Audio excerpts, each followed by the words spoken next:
Hello అందరికీ welcome to mini vlog. ఈ రోజు అంటే శ్రావణ మాసంలో రెండో శుక్రవారం రోజు నేను ఇంట్లో చక్కెర పొంగలి ప్రసాదం చేసుకొని ఇంట్లో మార్నింగ్ టైంలో పూజ చేసుకుంటున్నాను అనమాట. అండ్ పూజ ఇదంతా నేను ఆల్రెడీ లాస్ట్ ఫ్రైడే షేర్ చేసిన వ్లాగ్లో షేర్ చేశాను కాబట్టి ఆ కాంటెంట్ అంతా ఇక్కడేం పోస్ట్ చేయట్లేదు.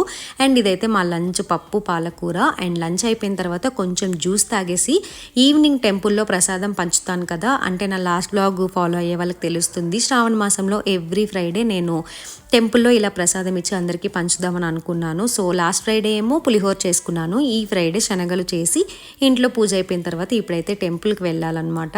అండ్ ఇది వచ్చేసి నేను మీషోలో తీసుకున్నాను డ్రెస్, అయితే చాలా బాగుంది. దీని full details vlog, full details, నా డే వ్లాగ్ ఎలా ఉంది ఏంటి అన్నదంతా నేను లాంగ్ వీడియో అప్లోడ్ చేస్తాను. సో మీరైతే ఛానల్ని సబ్స్క్రైబ్ చేసుకుని పెట్టుకొని బెల్ ఐకాన్ కూడా ఆన్లో పెట్టుకుంటే నేను ఆ వీడియో పెట్టగానే మీకు నోటిఫికేషన్ వస్తుంది, చూసేయచ్చు అనమాట. సో మీరైతే సబ్స్క్రైబ్ చేసుకోవడం మర్చిపోకండి. బాయ్.